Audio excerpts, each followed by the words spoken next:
Oh no! He is not. Oh my gosh. Hey, this is MaJeliv. I'm Matthew. I'm Jenny. I'm Jemmy. I'm Jose. I'm Joshua. And we're the Vasquez family. We're a family of artists and actors. You may have seen us in TV shows like Miss Marvel, Cobra Kai, The Liberator, or Will Trent. Both my dad and I have been in Will Trent. Or in movies like The Valet, La La Crocodile, or known original short films like Candy Chaos, starring our sister right here. But yes, today we are continuing our X-Men 97 Season 2 journey with episodes 5 and 6. So we actually saw episode 5 last week at the time of watching, and today we're watching episode 6. So we're batching those together, 2 episodes of video, and yeah, we're continuing this journey. It's been wild. There's a lot going on. Every episode is packed and intentional, leading us to the next moment. So we're very excited to jump on in and see what these episodes have in store for us.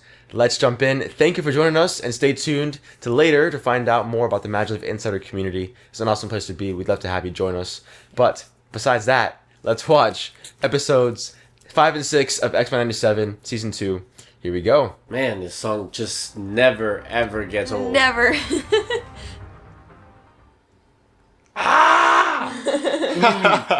Wolverine. Whoa. Whoa.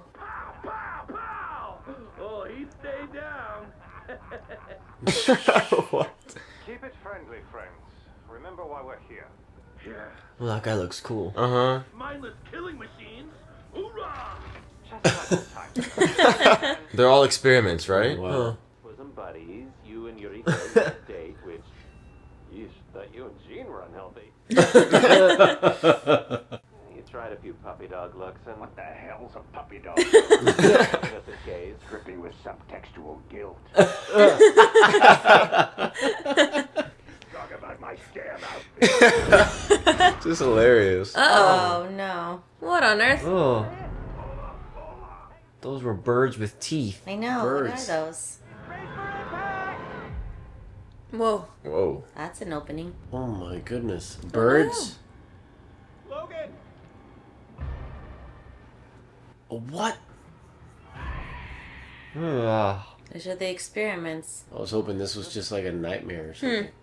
I mean, this show tends to go there, right? Oh. What in the Oh my world? gosh. Mutated. Where are they getting these teeth from? All these experiments, dude. Right? They all Yeah. have like sharp teeth. What are they doing? Ooh, and they got green ooze for blood. Oh, yeah. Dude, Sabretooth is no joke. The adamantium process cannot be reversed. So that's a Magneto. Whoa, that was a cool That transition. was very cool. I think Wolverine's realized he needs his metal back. Yeah, something really bad happened. Oh my Wow. gosh. What is down there? Raptors. Ooh. Oh no. Goodness. Did I miss one of your jokes? Ew. Oh my Whoa, God. What in the Whoa. world? My gosh. That's it. They're bugs. Doesn't look like local wildlife. Oh. No way, man. That's... That's disgusting. Terrifying. It's like Alien. Whoa. It is like Alien. Oh, nice. more. Right. Nice. My Morph is goodness. so It's like an alien powerful, episode. Yeah. But the bay doors ain't opening until you clowns reboot the generators in the server room. You clowns. Seen every war in my lifetime, and I stopped counting birthdays at 200. They always remembered, despite countless memory wipes, adding to the very Wow, this is awful. concern for my staff's well-being outweighs such curiosity. Clearly, that is not the case. Ah, behind you guys.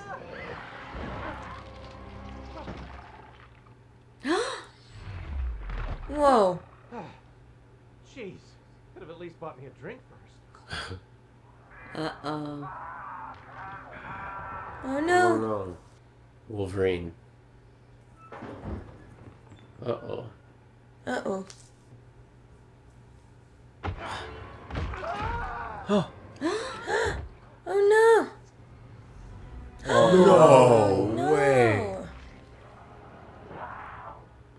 Wolverine? Yeah, they probably infected him. But how do you uninfect him? How do you, like, disinfect them? The heck? Oh no. Oh, maybe, Wow, maybe this this just guy Maybe can that's help. what they Getting need. Oh, or maybe that's bad news. Oh man. Oh, This boy. is crazy, dude. This is insane. This episode is wild. I don't, where's it going? I was right. Damn it. Hi. What? This had nothing to do with taking down Weapon X. He came here to get his claws back.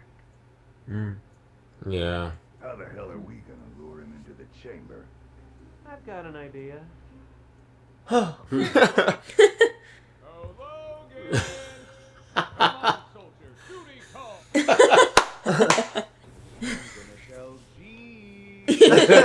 Extra smooches tonight, Logan.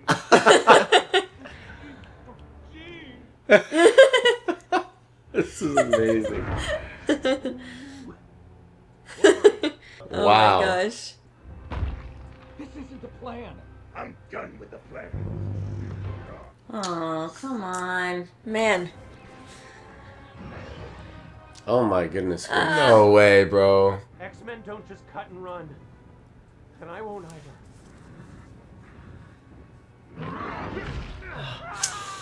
No.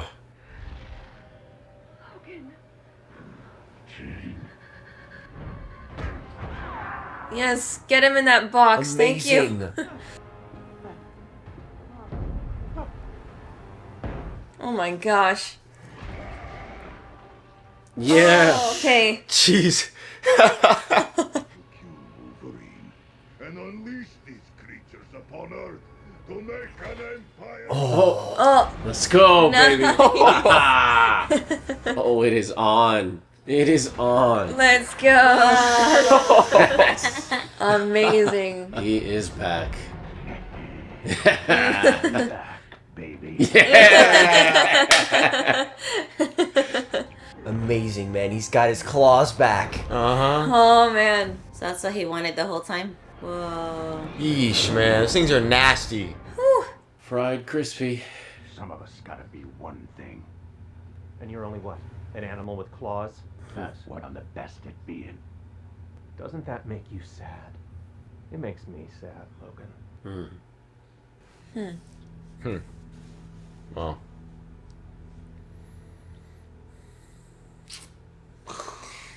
Wow. What an episode. Here we go. My goodness. I also That was think great. it's hard because Wolverine is like, something deep down is telling him he's convinced he needs that to protect his friends. Mm-hmm. That he's nothing without it. It's like weird. It's like what made him the monster, the experiment, he now can't live without. Yeah. For whatever reason. Is there anything after the episode? No, ma'am, no, because it usually tells me. Oh, okay. That's just the one thing. But... Man, thoughts. I mean, obviously, like I said, this is definitely So there's no after credits? no after credits. No, Okay. not for this one. I mean, it seems like the whole episode was leading us to Wolverine getting his weapon back. Yeah. Right? Yeah. So as entertaining as that was, I did get a little lost with how that falls into the main story we're in. Was it Wolverine just got back to the 90s? Is that what it is? And now Yeah. he went to do this. Yeah, well, I think his immediate thing is he wants his medal back. He wants, and he kind of felt it when he was in the future. He didn't feel as strong as he usually is because it was his bones, you know. And so there's this element of, again, wanting to be stronger, wanting to be Indestructible. indestructible. Who he was, yeah, ultimately, because Magneto completely stripped him of that. And so. Yeah. It feels like a side mission and it's not connected, but Wolverine, I mean, in terms of getting his medal back, that's really what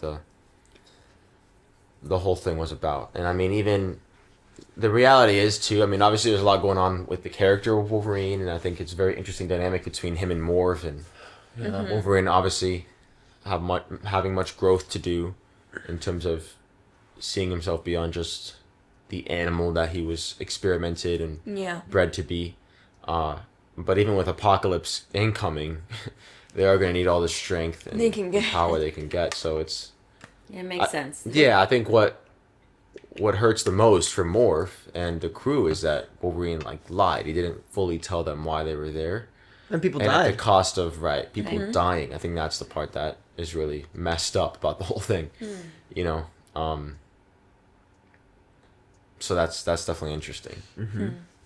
Is the people at cost. It's really like poetic. I think the last episode we saw Magneto's tragic end, right? And then now we're seeing the kind of not the consequences, but like we see what Magneto The opposite. Right? created, like this ripple effect, right? Where now Wolverine was affected by him, and now Wolverine's trying to mend what was broken, I guess, in him.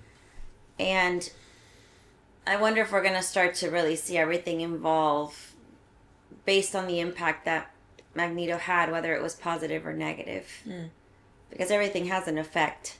Yeah. Right. And the life that you live and the things that you do, there's always an effect that comes from things, good or bad. So, yeah, it was an interesting following to what we just experienced, episode 4. I love It what was you, fun to see Wolverine. In his Yeah, that was- Wolverine. That was cool. What were you gonna say? I was gonna add that your comment on poetry makes me reflect on the legend of the Tomo, the Fox, yeah, the fox, shape-shifting fox. the loyal fox to the samurai. Because Morph feels like he is that. He's that loyal friend that Wolverine will always have.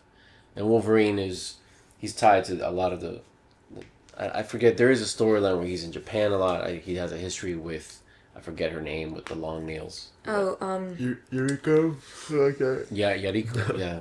yeah. So Yuriko, yeah. there's definitely a poetry there of friendship that is so loyal to a fault. I mean, Morph is pretty much putting his entire life on the line to, once he realizes what his friend is actually doing, it's kind of confused. I definitely felt confused as well, along with Morph. Like, why wouldn't Wolverine just tell him what he's doing there?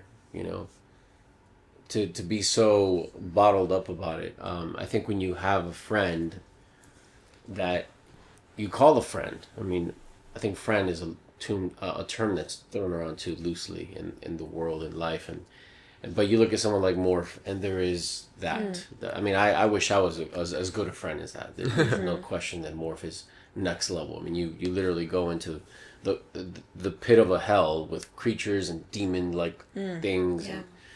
And it's just really moving to see Morph hold his friend accountable, even there at the end, you know. Yeah. How far were you willing to go without saying anything to the people that actually care? I mean, of all the people who were there, the only person that cares about him is Morph. Really, yeah. And he wouldn't let him in on what the true desire is, you know. Yeah, and it's interesting because it makes you wonder if Wolverine would have assumed that Morph would talk him out of it, or like not make him do it. And it seems like he's probably one who would speak some wisdom and things he doesn't want to hear, to, you know, think deeper as to why you want to get your metal back, right? Right. Yeah. But maybe that's, again, even at the end they were hinting at with Wolverine that maybe that's what he feels like his identity has been for so long, or what his superpower is, right? So, if anything, maybe it's an insecurity he's ashamed of admitting to, or, you know, there's just a lot in there. Yeah, I mean, who knows? For him, maybe the bone version of him, he associates with like a darker past, and for him it's just harder. You know, it's like facing an older version of himself. You know, but I could be completely wrong about that. You know, maybe you guys know a little bit more of that history of like before he got the adamantium and then after. In terms of story, obviously, was it Omega Red? He also now is unleashed. Like he got, you know, the pillar fell on him, but apparently he's like a zombie. So he's very similar to a lot of other experiments. He's very hard to kill, and so I wouldn't be surprised again if he's gonna come back. Because again, we just don't know what's coming with Apocalypse. I mean, if anything, 3 and 4 really made clear the enemy they're facing. And yeah, I'm very curious. I'm very curious to see how all of that all of that unfolds. This I think. episode reminded me. Sorry to interrupt. Go for it. Yeah, go for it. There is a moment where I was just like, "This is supposed to be a 30-minute episode. How is this going to end? How are they getting out of this? This is a nightmare." And again, like so many times as I watched it as a kid, they found a way. And it's Morph. Again, we go back to Morph because he figured out he knows his friend's weakness and his strength. And how that could get him into... I really did appreciate how they guided us in the DVD section of the title. They guided us through that video. Mm-hmm. And they helped us understand, all right, well, the weakness of these brood creatures is that they cannot survive the adamantium process. Mm-hmm. And so I love how they pieced that together for us, where we didn't have to try to figure that out in, a matter of minutes. Because that video was there was a lot in that video. Mm-hmm. And I was like, I'm not sure what to take away from it. So they helped us kind of... navigate that. That was... I also wonder that DVD part where you see all the different titles. I feel like the people who are more knowledgeable on all these things probably saw some Easter eggs in there that could kind of hint as to who might be coming, who might be introduced again. It was too many to kind of look at and investigate, but yeah, I think it would be interesting to see who we meet in the next episodes. Totally. Yeah, man. Yeah, it would be very, very, very cool. I'm also sitting with the reality of, like, why are those aliens and why, like, the overall theme there of, like, a hive mind. And, I remember even that episode with Storm in the first season with, I forget the name. Yeah, that like, creature. Like, that nightmare owl That's right. thing. Oh, my goodness. But it had like a deeper theme there of like her having to overcome her fears. Mm-hmm. And so here, same thing. Like these aliens are almost like the hive mind, a lack of agency or loss of agency. Like you're just a pawn, to this overarching thing. So I'm curious to see how that theme ties into everything else. Mm-hmm. And I do feel like because of how disillusioned and defeated Professor X is going to feel, as I'm sure many of the X-Men do, it's going to be very tempting for all of them to feel more divided in their resolve, or rather how they want to go about moving forward, stopping Apocalypse, right? And so they're ironically going to have to find some unity, some sense of like purpose together, have like a singular vision as to how they're going to get out of this. So that's interesting, all of that. When you actually choose to be that way as opposed to getting that stripped away from you. Because that's ultimately what this Dr. Cornelius was doing, was making all of his experiments forget and just make them weapons. Which you can really tell that's what, besides Morph, everyone else in that... I mean, Morph too, with Sinister. Them having to find their identity beyond just being weapons, really. And clearly Wolverine is still struggling to see himself beyond that. And like many of us, whenever we find ourselves struggling, we tend to revert back to old ways of being. And so it's understandable. It definitely can understand why Wolverine did what he did. It's not right, but it's definitely something you can understand. So that just shows it's more room for character growth, because even if you think of someone like a Magneto, when he was finally able to put himself and his own motives aside and really know what he was about, that's what gave him the courage to even stand up to Apocalypse and to, sacrifice his life for his friends, for his family, really. And then you compare that to someone like Wolverine, who's kind of getting his identity back, or like what for him, what he feels like identifies him. It just shows the surface of like the level where he's at, what he sees his abilities as, versus, the love and care he has for other people. Like it's no coincidence that when Morph turned into Jean, he softened. Like there's a reality to that, of the connection he has towards people.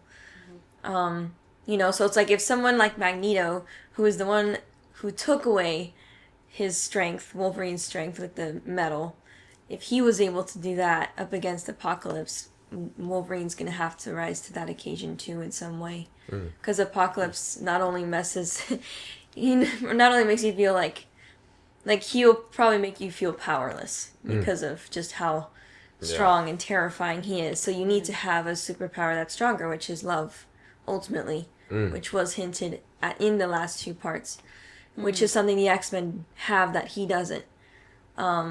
So just kind of seeing these past 3 episodes, I feel like that's going to be the strongest superpower, because that's going to keep him keep going. So Absolutely, man. It's fascinating that you say that, because the thing that is most powerful is what happened at the end of the episode with Morph and Wolverine. That connection that they had, the Morph saying that it's sad that you're depending on these powers to feel like you're worth anything, or that you're powerful, that you can actually do something. Because it's not true that Wolverine can have a life without these things, but it's also extremely complicated. So when you have someone like an Apocalypse on the way, as an audience we know he's on the way, it is truly a breath of fresh air. I mean, this is it was quite the gruesome breath of fresh air with all the bugs and the aliens and the fighting and things, but in terms of it being more of a character moment and giving us a moment away from Apocalypse and almost the eclipse that feels like, right? This blocking of hope. Because he's such a hulking, just massive force that's just very terrifying. And even Magneto and Xavier, they just were very much so taken down in the last episode, and it was heartbreaking to see. So Wolverine getting his claws, sure, I don't think that's gonna do much to Apocalypse, but these revelations, these conversations that Will. What happened? Yeah, no, keep going. I'm just... Yes, those are the things that will get them through. It's the powers that are beyond the physical powers. I don't think Wolverine and his claws can take down Apocalypse alone. It has to be something much greater than that. And the psychological effect of him having his claws back made him get rid of all these aliens, and he was like, yes, I'm powerful. But it's really a question mark of, well, is it the claws or is it your confidence? Right? I know physically the bones might be weaker, yes, but what's going on the inside? And I think that's very fascinating. Well, and it says to what you said, Dad, at the end of last episode, which about like we can all be like the Unsaba Notice, where we want a certain power or something to make us feel better than. And in a strange way, Wolverine kind of experienced that again in his own way in this episode, and so that's very interesting. Oh man! And now after the Doomsday trailer, it's like I know, the it's age really of more X-Men exciting. is upon us. Yes, it is. Freaking go, man! To be a fly on the wall in the room where they made this soundtrack. Imagine like when they first came up with it, just oh brother. oh, we're back. yeah. So awful. Why are they replaying that? That's technically been 2 weeks. Reminding us where Yeah, we left off. I know, but it's... Danger room. Again. Oh boy. Wow, so he's reliving it over and over and over again. You expressed a desire to increase strength. I adapted. Wow. Man. That's very cool. It's a comet. Well, these guys look like they're from Kingdom Hearts. Organization 13. Uh-huh. Hallelujah. Praise the tools of our salvation. Wow. She's insane. Wow. Dude. Oh man. Wow. There they go. All the hard work. Oh. It's like gone. You just don't know when to quit. No. Oh. That guy's strong too. We're supposed to be policing. It wasn't even at full strength. You're dismissed.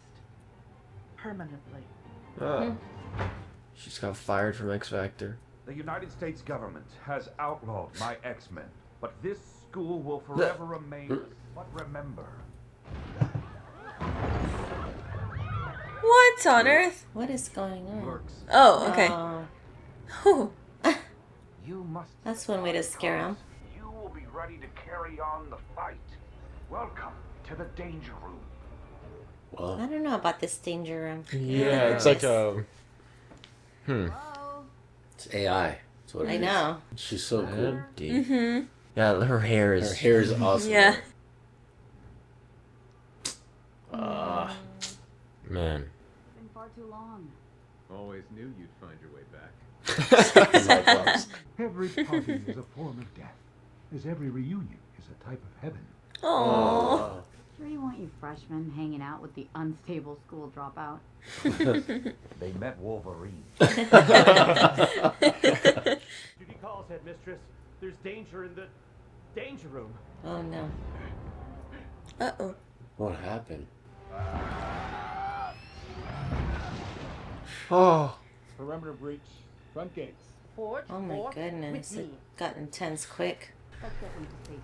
Then maybe they'll open up about what happened.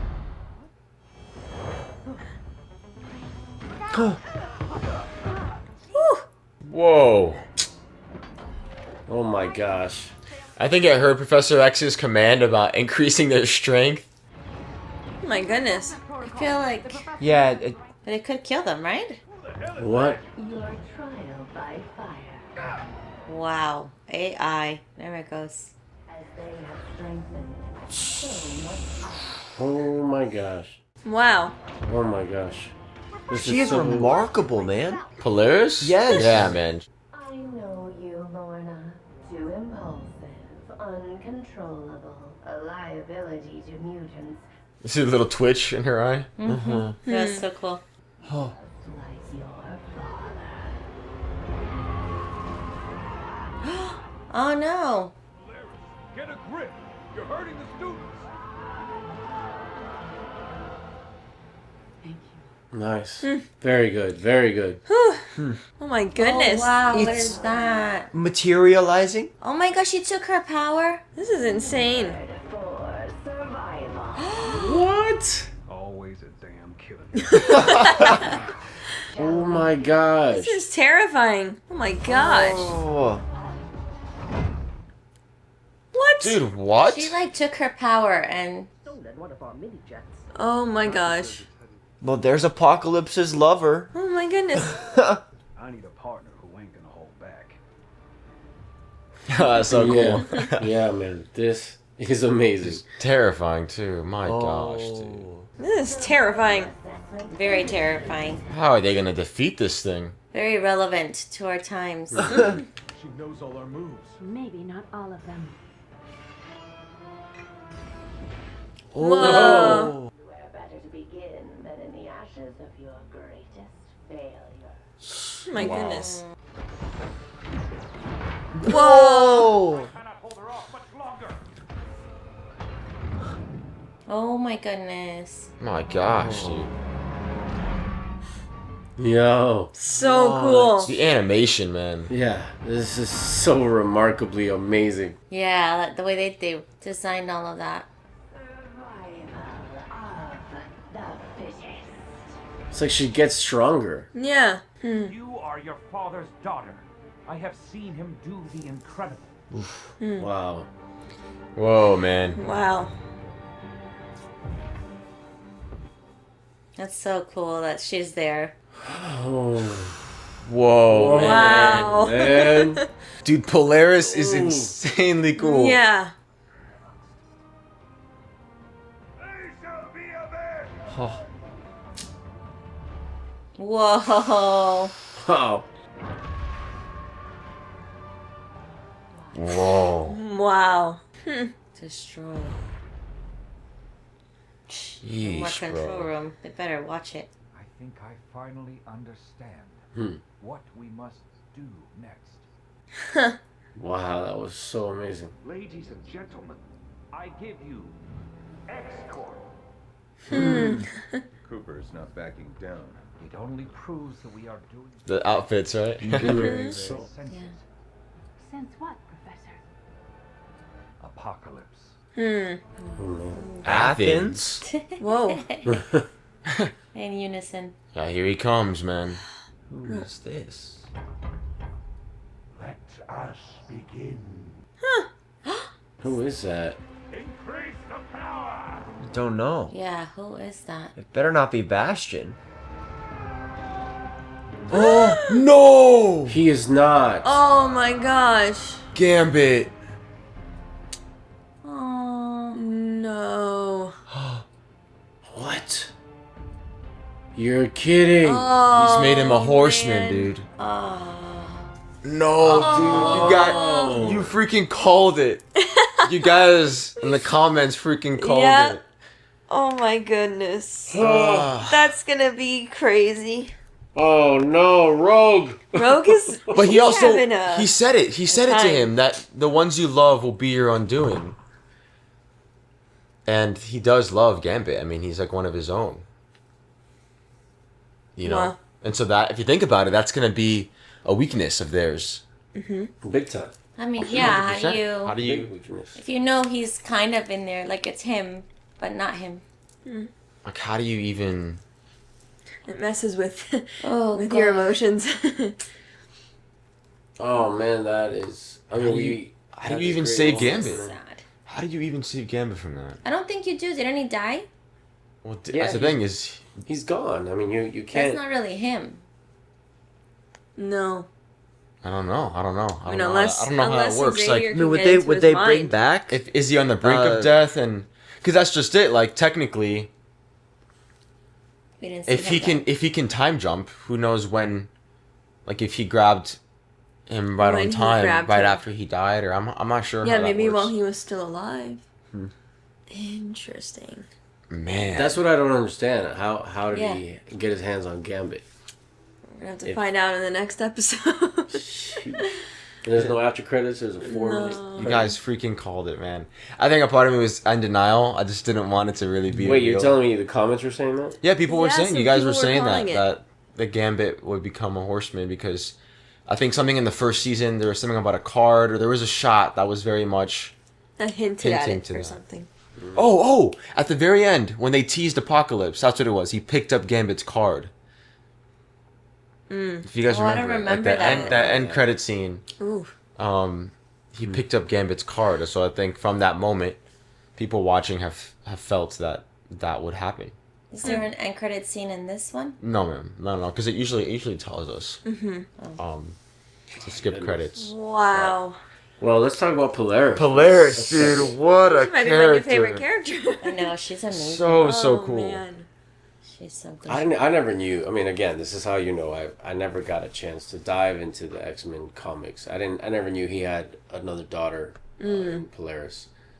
So that was a surprise to me. I mean, that's so amazing. And her journey in this episode is beautiful, beautiful. A lot to be extracted from all of that with the elements of knowing who you are, who you come from, who your parents were, and then who they become before you either lose them or before you distance yourself from them. All of that is in there. It's great. And to see her unleash her full power and work together with Professor X was quite stunning. It was amazing. The animation was spectacular. I loved it.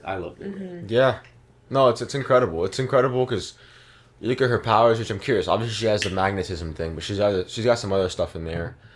But it's what you're saying that like she has to redefine who she is for herself. And ultimately, they do need that. You know, the X-Men or now X-Corps. And I'm curious because I know the X-Men in terms of comic book history have had different names or different eras or seasons where they either change names or they have, you know, X-Corps. They go through these different seasons of like transition periods. And so I'm curious how this aligns with the actual timeline of the X-Men in the comics. Because you think about it, this is the 90s. So I'm curious what the comics did around 97 going into the 2000s. Maybe you people that love the comics would love to share some of that insight in the comments.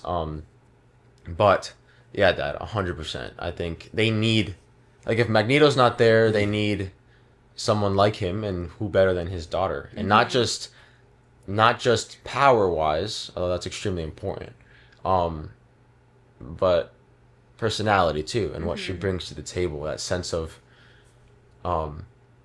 resilience, power, and a certain tenacity. There's just a certain tenacity about Polaris Danger Room said it. Strength. Just pure strength. Pure strength, and it's beautiful seeing her discover that hidden power inside, and how the things that might be a vulnerable topic to talk about her dad, to talk about her past, and the lengths that her powers can go, to truly embrace that and to be affirmed in that discovery, right, is extremely important, I think, for anyone. Yeah. And it can be scary, the amount of great things that we can do in our lives, and so we tend to cower in fear and not step forward into responsibilities, into rising to the challenge and going where you've never gone before.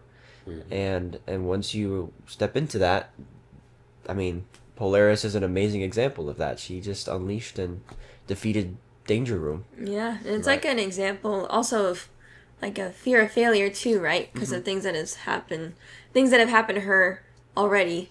But it's very metaphorical too, because of everything you're trying to suppress and like pretend that's not there. It's going to make you more unstable. Whereas if you embrace all of it, you can channel all of it. Absolutely. It's very, very freeing, and especially it was just a very beautiful character introduction too for the series. I personally didn't know that she existed until she was introduced to this show.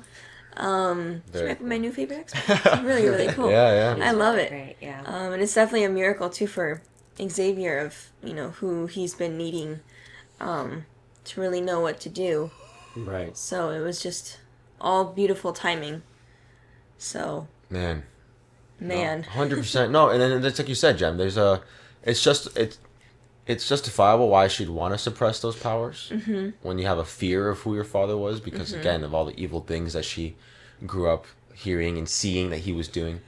So why would she want any part of that, right? But then Professor X almost again reminding her, I think, is just so powerful. And now I think, just because I feel like is there a separation now between the X-Men school, like Xavier's school, and then X-Corps is like their headquarters operations? Yeah, like they're. Maybe he's trying to separate the two to also protect the kids. For the safety, yeah. I think that's smart. That is smart. It makes sense, yeah. But I'd love to hear your thoughts, Mom, too. No, I mean, it's funny. I had some thoughts, and then you guys were precisely talking about the whole element of the Danger Room, right? Was supposed to take all of these fears and all these things to kind of make them be on defense, like a protection mode, right?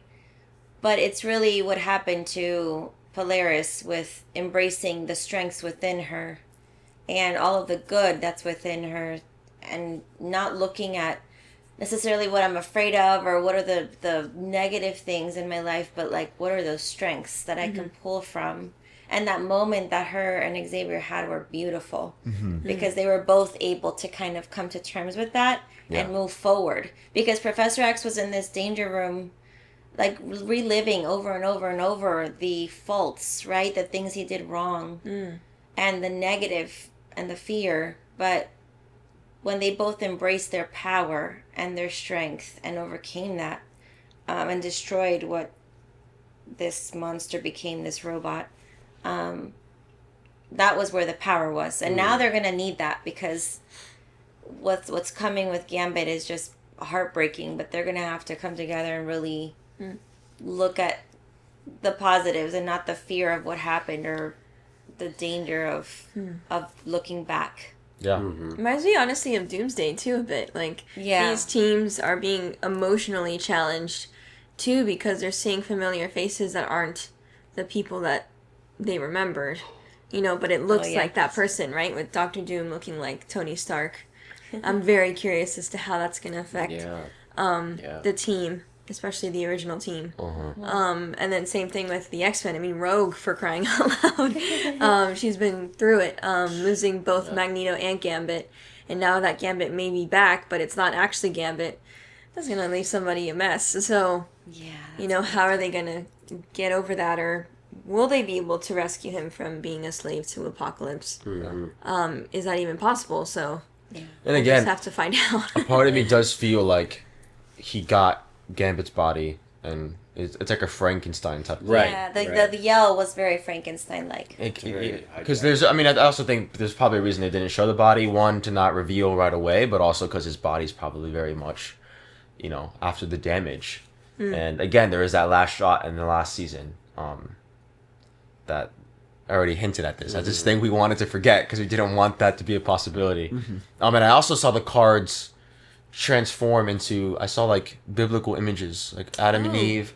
Then there's the tower, the Tower of Babel. Yeah. So like that's interesting. But anyway, there's so much there. It's a pretty excellent hook for the next series of events. This show is embedded with so many themes. One last thing I want to say that it just hit me as Mom was talking is there's a cautionary tale here with what AI can be. You know, when you think about Professor X, and we can all empathize that he went through the most horrific death of his absolute best friend.